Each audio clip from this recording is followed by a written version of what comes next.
So we have learned that Narayana Murthy's father had told the bitter truth to him. Then see what happened. His father was sad that he had to tell the bitter truth to his son, but it could not be helped. The boy had to understand reality. The teenager was disappointed. It seemed his dreams had burned to ashes. He was so near to fulfilling his fondest hope, yet so far his heart sank in sorrow.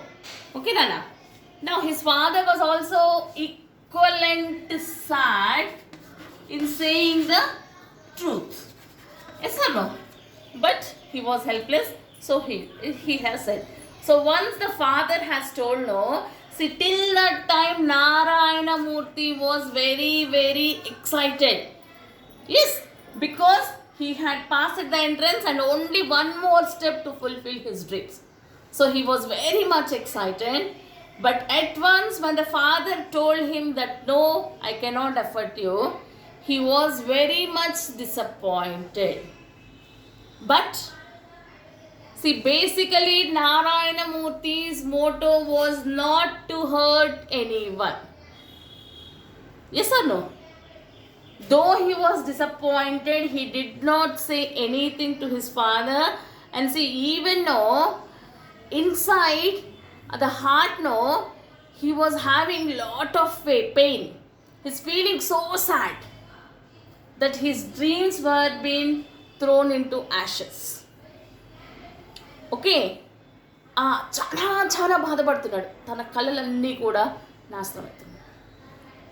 But for out side appearance he did not show his feelings. If he shows his feelings, even the father would feel more sorrow. Yes, sir, already the father is sad. Now if he cries in front of his father, the father may also feel more worried. He feels guilty on himself that he could not able to make study his brightest child. So he had hidden his feelings inside. There are many, there is more sorrowness for him in heart, but he did not expose it to outside. Okay, next see. He did not reply. He never shared his happiness or helplessness with anybody. He was an introvert by nature. His heart was bleeding, but he did not get angry with anybody. The day came, his classmates were leaving for Madras, now Chennai. They were taking a train from Mysore to Madras. They have shared good years in school and college together. He went to the station to say goodbye and good luck to them for their future life. At the station, his friends were already there. They were excited and talking loudly. The noise was like the chirping of birds. They were all excited and discussing with their new hostels, new courses, etc. He was not part of it. So he stood there silently. One of them noticed and said, "You should have made it." Okay, Nana. Now, once father said, he did not reply. He just maintained their silence as he doesn't want to hurt anyone. See, basically Narayana Murthy was an introvert by nature. Okay, introvert means who will not share their feelings with others, will not share feelings with others. Okay, he's feeling sorrow for himself. He's not sharing his sadness with anyone, as he is an introvert by nature. So finally the day came. Here the day means that day where all his friends are leaving from Mysore to Madras. Madras now it is called as Chennai. Why they are leaving to Madras? To join in the IIT college. So everyone, all his friends have assembled near the station. So among with them even Narayana Murthy was there. So the platform and the station is like chirping of birds. Because all the students, all his friends were eager. They were all talking like regarding the courses, what they are going to take, the college in which they are going to get admission, the boarding where they are going to stay. Like that, n number of issues they were talking. So the platform looked like chirping of birds.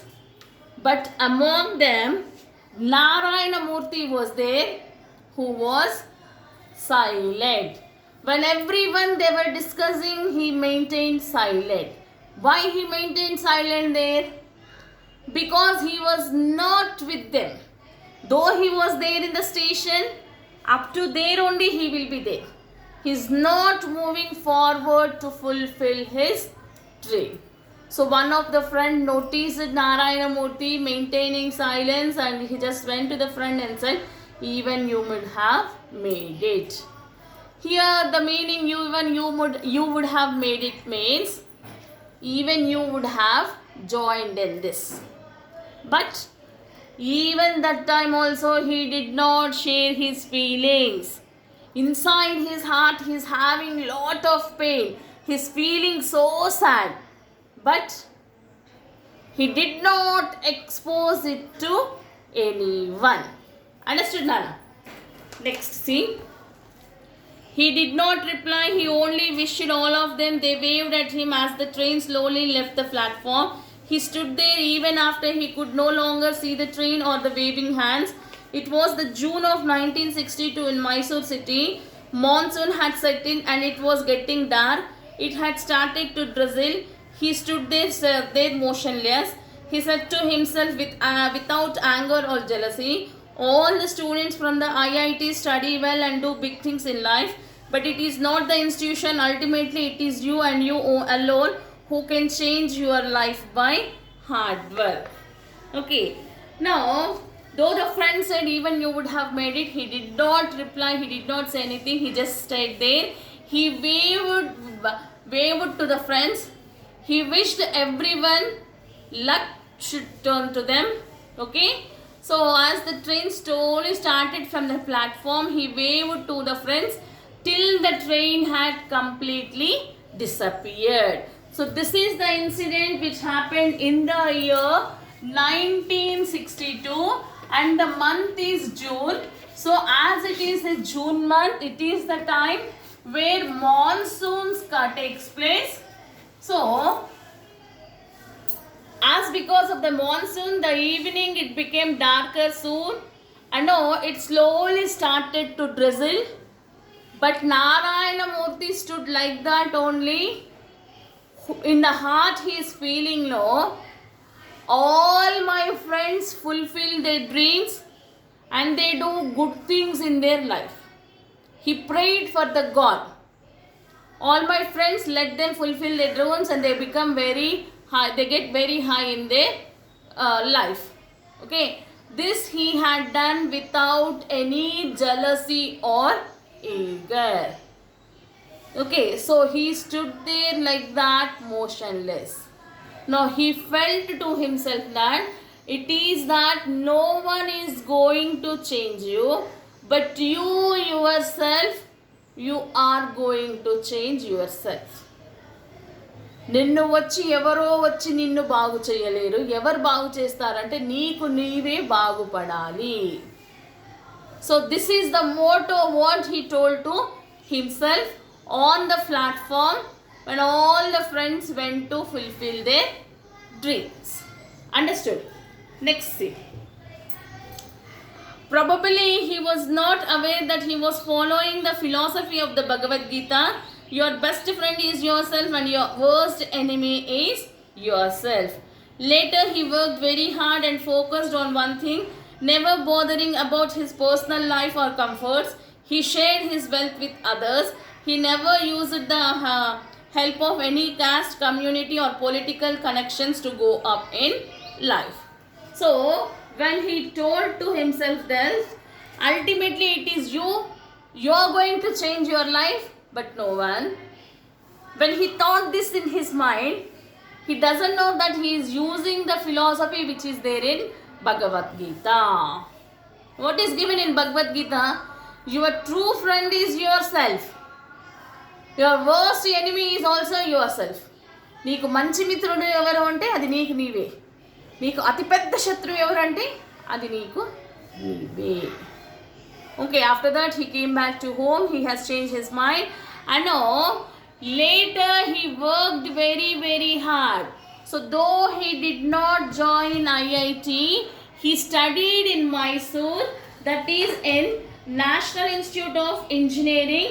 Okay, Nana, he had got seat in that university, National Institute of Engineering. So in that institute he has completed his course with electrical engineer.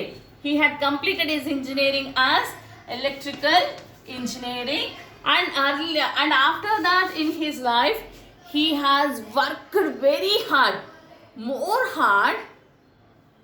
Okay, only he believed in his hard work. In order to develop in his life, he did not take the help of any caste people or any religion people or any relatives, nor any community. He only took the help of his hard work. Understood? Okay. Next. A son of a school teacher showed other Indians it was possible to earn wealth legally and ethically. He built a team of people who were equally good. He became a pioneer of India's software industry and started the information technology way. Today he has become an icon of simplicity, uncompromising quality and fairness. Apart from being a philanthropist, he really believes in the motto powered by intellect and driven by values. Okay, now see, in order to develop in the life, he just believed only hard work. So like that, he remained as an example for other Indians, that a normal school teacher's son had achieved success in his life without anyone's help, like earning wealth illegally or without disputing any ethics. So later, he became a pioneer, an important person of India by establishing an information technology wave. So here even he had created a group of people who were more interested to develop, and he had started the Infosys. Okay, so he was the founder of Infosys. Okay, he was the founder of Infosys, and later in his life he became a billionaire. But after coming to the topmost post also position, he was so simple, he didn't have lot of interest in wealth. Okay, next, he is none other than Nagavarapu Ramarao Narayanamurthy, the founder of the Infosys, a leading IT company in the world. So actually Narayanamurthy's aim was to be an IIT, but the dream could not able to fulfill. But later with his hard work, he went to the top position where he has set up the company Infosys, in which lot of IIT aspirants, those who have completed IIT, were been getting jobs. But see, after going up to that mark also, he was never proud of his development. He remained a simple life. He never bothered about his wealth. Understood? So this is the biography written by Sudhamurthy. Sudhamurthy is Narayanamurthy's wife. Understood?